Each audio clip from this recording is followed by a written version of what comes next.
We are back here at Parkview Field. We're actually here on a Sunday today. The TinCaps just wrapped up this afternoon game. It was a loss, which means that they lose 4 of the 6 to the West Michigan Whitecaps. Starting to really dig themselves a hole if they want this playoff spot. Well, they did play the best team in the Midwest League. That's fair, yes. With the second most wins in all of minor league baseball. Yeah, over the span of this full season.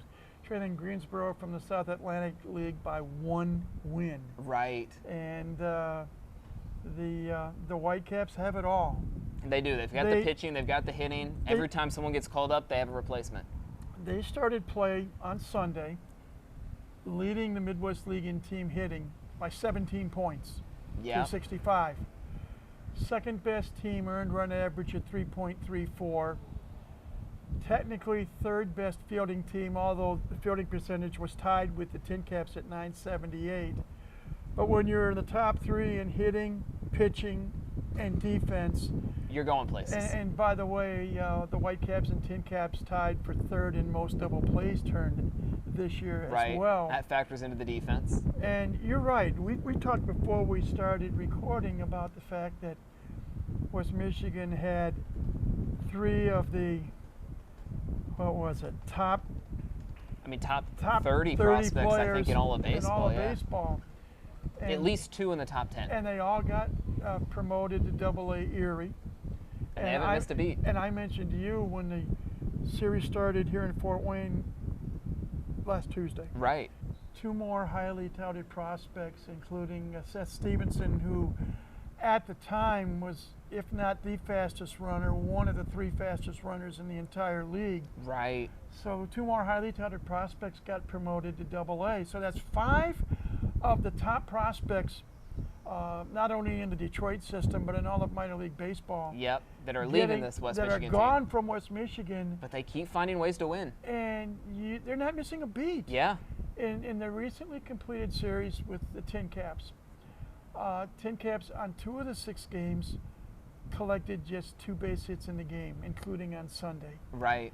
And so there's the pitching. And the hitting goes Isaac Pacheco, who has been with Great Lakes 4 different terms. He's doing some damage. He had 6 home runs in the series. 6! Yeah. And it's hard to overcome that just when you have one single player performance that's been that strong. But then, of course, I mean, as we mentioned, up and down the lineup, it seemed like it was Pacheco and someone new every other night. Oh, and how? Exactly. You know, and they've got it. It's very hard to find a weakness in the West Michigan lineup right now. Right. In spite of the fact that, in theory, their 5 best players have been promoted. Yeah, which is testament to the coaching staff over at West Michigan, but also testament to that Tigers farm system that when they promote guys to Double-A, there's guys coming up from Low-A to this High-A squad that are just as effective. And I think that's something we've seen with the TinCaps struggles as of late, is when the TinCaps have lost their best players, the guys coming up in return they're still trying to hold their own, but at the same time they don't necessarily have that prospect pedigree because the Padres farm system is known for the wheeling and dealing and trading. As we tape this interview this week and we look at the farm system for both the Tigers and the Padres, on the San Diego side of things, El Paso and the Pacific Coast League Chihuahuas lead the second half in the South Division, and they started play today, I believe, it was either 4 or 4.5 games in front. And that's with a lot of former TinCaps in that lineup. They're the most successful from this season and season last. San Antonio, which has the bulk of the young TinCaps squad now, they lost the first half South Division title in the Texas League on the last day of the first half. That's painful. Had they won, they would have won the division by 1 game over Midland, but because they lost, Missions and the Rockhounds finished with the same overall record, but the first tiebreaker is head-to-head, and Midland in the first half won more than San Antonio in head-to-head competition. So San Antonio has to win the second half. I won't say outright. They have to. Similar situation to everyone in the Midwest League in the East Division. Yes, they have to be the best. Anybody not named West Michigan, you got to beat them. Unfortunately, the Missions have fallen on some hard times. And going into play, I believe it was on Friday, San Antonio had lost 8 games in a row. Right. So I believe coming into play today, they were 10 games out of a playoff spot. Now, AA, they have a few more games left than the TinCaps do in High A. Yeah, at this point, the TinCaps, 18 games to go in this regular season. As we speak now, 9 games behind Lake County, who's in that second place spot, and with West Michigan in first place. We don't have to worry about them. So, TinCaps effectively 9 games out of that postseason spot. The Great Lakes Loons right in there challenging Lake County as well. So realistically, with whoever that ends up coming out on top, you can look at it as TinCaps need to make up about 9 spots in the standings in 18 games. It's going to be incredibly tough to do, statistically possible. Statistically possible, but realistically, right. If the TinCaps want to pull a rabbit out of the hat, no exaggerations, they can go no worse than 16-2 over the final 3 weeks of the season. Which is about in line with what you said heading into this West Michigan series when the TinCaps dropped 4 of 6. And now, the TinCaps were competitive in several of these games. And the first game, the TinCaps won 6-1. Right. The second game, TinCaps lost 5-4. That was a one-run ball game, yeah. But in that game, TinCaps fell behind in the first inning. Fell behind 4-2 going into the bottom of the third. Scored twice in the second, twice in the third to tie the game. Yes.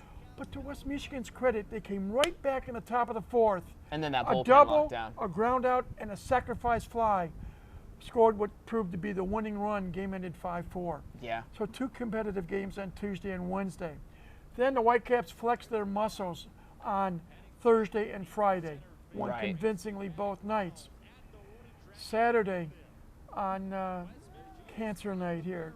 Yep, the stand-up cancer game. 13th sub out of the year, over 7,500 fans here. TinCaps came through with a 3-0 shutout, allowing just 5 hits to West Michigan. Right. Then comes the finale on Sunday, and it was the Whitecaps' turn. Again, only 2 hits for Fort Wayne. Yeah, TinCaps were getting no hit through the first, 4 or 5 innings? It was the 6th inning before there you go. TinCaps got their first of what would be 2 hits. Right. And it just, again, it goes to show you, and we've mentioned this, and it's been basically a baseball axiom for as long as Abner Doubleday created the game. I know where you're going with it. Good pitching beats good hitting. Yeah. West Michigan became West Michigan in 1994. The franchise moved from Madison, Wisconsin, where they were known as the Madison Muskies, to Grand Rapids, Michigan, where they became the West Michigan Whitecaps. Right. They came to Grand Rapids in 1994. They have won 6 Midwest League championships. 6. Yeah. And their MO for all these years has been that pitching. Pitching and defense. Pitching and defense. And they're showing it off this year. And this year they've got a little more hitting. I mean, when you got a Max Clark and the Kevin McGonigal for a while, Josue Briseño for a bit, Yeah, and Seth Stevenson and others. Yes. And now Pacheco is Isaac Pacheco. He's finding his form, that's for sure. You know, he's only hitting in the upper 260s, but he came to town with 6 home runs. He left town with 12. Yeah. And imagine if he becomes a TinCap. He's just going to do damage all the time if he gets to play in Parkview Field every game. It would be nice. Right. I don't know if the Padres, well, you can't. The trading deadline is passed. Right, yeah. You have to wait till the offseason. In any event, West Michigan is the creme de la creme of the Midwest League this year. Yeah. Now, whether they win the championship, that remains to be seen. Once you get into the playoffs, anything Everyone's back at 0-0, yes. And I'll give you the classic example. Goes back to 1997.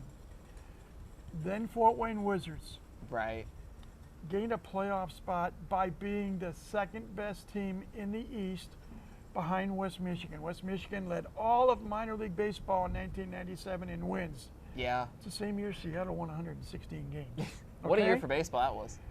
West Michigan was led by a right-hand pitcher by the name of Dave Borkowski. Went on to the bigs, spent 4 or 5 years in the major leagues. All right. But in 1997, he had a 15-3 record. Wow. Back then, the playoff structure, you had 8 teams in the playoffs, 4 from each division. Best of 3, and then a best of 5 championship series. Yes. First round series, West Michigan and Fort Wayne. TinCaps had a left-handed pitcher by the name of Mike Bauder, B-A-U-D-E-R, at Memorial Stadium. Pitched the game of his life. TinCaps won the game, go up 1-0. Teams traveled to Grand Rapids for game 2. TinCaps jumped out. We've talked about the fact that to be a successful team more often than not, you want to you get need that to be early lead. aggressive and grab the lead early. That's exactly what the Wizards did in game 2. They hung on and they beat West Michigan in game 2, knocking the Whitecaps out of the playoffs. Yeah. Now, Fort Wayne unfortunately lost in the second round or the Eastern Division Finals, but at least for a couple of games, they were the David that knocked out Goliath. They're on top of the world. So anything can happen. It can, and that's why we say statistically possible still. Now, I think we did also discuss earlier that Great Lakes and Lake County will play each other that final week of the season, meaning that both can't theoretically lose out. So really gives us a buffer of the TinCaps. I mean, just from the TinCaps point of view, you just got to keep winning. That's really all that you can do. You got to hope for some help. That if the other teams both really start struggling and they maybe split the series against each other. But if you were Lucas Ray, if you're Thomas Eshelman, Luis Mendez, everyone in that dugout, you just got to say, win each game here and now and see what happens. It will start Tuesday night. In all likelihood, Ian Koenig will get the ball for the Fort Wayne TinCaps. He's been taking form lately. He has pitched. In the month of July, he had an ERA of under 2. He was the winning pitcher last Tuesday night in Game 1 against West Michigan. Right. His record is 5-6. That doesn't sound so rosy, but he's pitching. He has improved as the season has progressed. Very much so. And his last 2 starts, he's gone 7 innings on each start.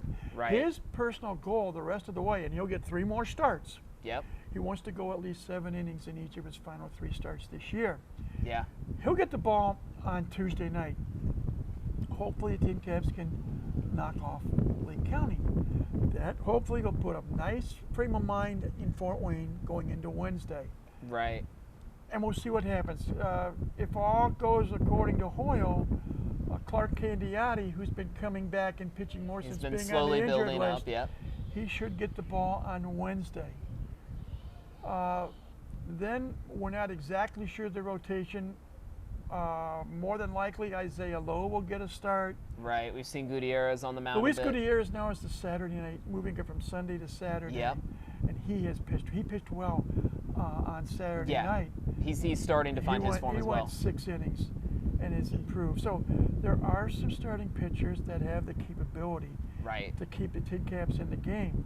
Conversely, the TinCaps have got to get some runs on the board. Yep, get them out to an early lead and give the bullpen an opportunity to protect. Braden Carpathios now in the number 2 spot in the batting order. Right. He had some multi-hit games. He has 26 multi-hit games. Yeah, just a few. And 12 multi-run games scored. Yes, that's a huge advantage to have. He's 2nd in the Midwest League and 5th in all of minor league baseball in outfield assists. He's thrown out 14 base runners. He's been versatile. He can play all 3 outfield positions. He can come up in that big moment when you need him. He can be that reliable, but he doesn't make a lot of mistakes. And heading into Sunday's game to close out the West Michigan series, he was in the top 10 for the month of August in, I believe, 5 different offensive categories. Yeah. Including on-base percentage and batting That bat's average. starting to get going a little bit more. He's starting to build it up. So you got to get his bat going. You need Rosman Verdugo, who is tied for the team league in home runs with 12. He got out to such a hot start. Stop striking out so much. He's been a 3 true outcomes guy. Some of these new players. Lamar King Jr. Since coming to the TinCaps. I think he's got tremendous potential. Yeah. He tells the story. He looks like he could be a football player, but mom and dad said, no, we want you to play baseball. They want him to focus on baseball. But he's got power. Yes. And once he can unleash it, again, something that we've talked about as long as we can remember, the difference jumping from low A to high A. It's significant. In some way, it's like day and night. Right. It goes from being able to just focus on your own game to having to face these other hitters and pitchers who have advanced multiple levels, who have more experience under their belt, and you have to be able to strategize. Yeah. So he's a player. Oh gosh, Wells, left-hand hitting outfielder. Kaysen, yeah. Kaysen has shown the ability, like Carpathios, to go the other way. Yes. He's got some speed. I am so impressed with Jonathan Vastine, the former Vanderbilt Commodore. Who's playing college this season.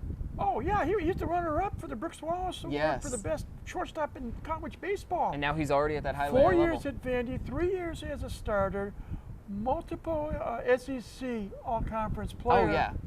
Made the jump from college to the professional ranks. He was a very late round draft pick. The Padres took a flyer on him.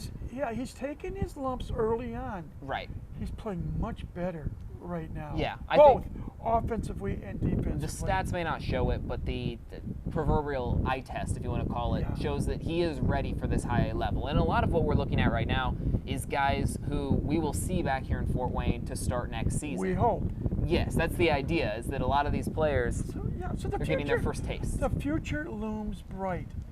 Now, take the future and put it to the present. Right. It's going to be a Herculean task. Let's be reasonable and realistic about it. When you're 9 games back with 18 games to play, you need the cards to fall your way. Very much so. Every which way. Yes. And what that is going to mean, the TinCaps are going to have to go no worse 5-1 at Lake County next week. Right. They're going to have that's the team they have to catch. They're going to have to come back home and finish the home portion of the schedule, sweeping the Dayton Dragons. Dragons having a miserable year. Worst record in the East, one of the 2 worst records in the Midwest League. Right. You're going to have to sweep those 6 games. Yeah. TinCaps I don't think have had a sweep all year. No, they have not. But this would be the time for it. Then after those 12 games have been played, yep, you get back on the bus one final time. You make a 3-hour bus ride to Grand Rapids. And you have to face the best team in the league. Take these Whitecaps on again. Now, if things would fall Fort Wayne's way, big if. Of course. Let's say the TinCaps take 10 out of 12. So they're riding a bit of a high going into Grand Rapids. You wonder, A, what the series between West Michigan and Great Lakes played the same time that the TinCaps will play Dayton, what that may or may not take out of West Michigan. Right. B, 6 games to go then for the Whitecaps. Obviously, they don't have to win the games. They've got a playoff spot locked up, but they have some pride. They officially, I mean, they technically still have the best record in the East. Right. Second half as well as the first half. But you know they want to keep it. They want to keep that. Deep down, they're going to try to run down Greensboro for the best record in minor league baseball. Oh, I'm sure that's part of all it. 120 teams. Yeah, the TinCaps are going to be in a weird spot. How much momentum will West Michigan have? Yeah. How much will they care going into that final series? And this you want to play well at home, but B, what are you going to gain from it? And to wrap up the regular season. But this is going to be a TinCaps team that's going to need West Michigan to win the series before, to knock Lake County down, and then turn around and have to face a hot West Michigan team in this scenario on the road in West Michigan's own territory. It's going to take a lot of things to fall in place. Yeah. But one thing we know from this game of baseball, anything can happen. Anything. Look at the Milwaukee Brewers. Yeah. Now, we noted before we started recording, that win Brewers streak is finally over. experienced what a loss was today Right. after having won First time in a few weeks. a franchise record 14 games in a row. Yeah. Franchise record for Fort Wayne is winning 10 in a row, and they've done it 3 times. Yeah. It's not impossible. Is it improbable? Yes. Is it possible? Yes. Yeah. But you have to take it one game at a time. Exactly. And even more, it has got to start from pitch number 1 on Tuesday night at Classic Park in East Lake, Ohio. You've got to be ready to go. You've got to have the fire in the belly. You have got to have the determination, I'm going to succeed. I'm going to get on base. We are going to score. We're going to keep Lake County from scoring. We're going to get the outs. We're going to get the double plays. We're going to get the lead.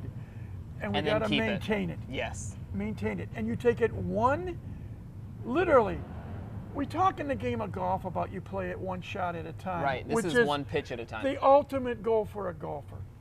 The ultimate goal for a baseball player is to take it one pitch at a time. Exactly. It's not easy.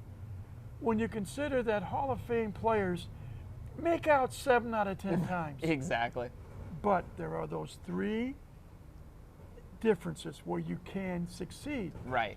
And we've seen that success from some of these guys in the lineup. And Yeah. that's, I want to kind of build that, talking about the offense here, into what will be our question of the week. But just talking about the guys in the lineup that have been hitting lately. We've seen Braden Carpathios starting to come alive at the plate. We've seen Lamar King Jr. since he got here start to really come alive at the plate as well. So I want to take that. The question of the week is this next week's series on the road, how many multi-hit games are we going to see from guys in the lineup? We've seen a lot of them out of Carp lately, and we've started to see some of these other guys produce them.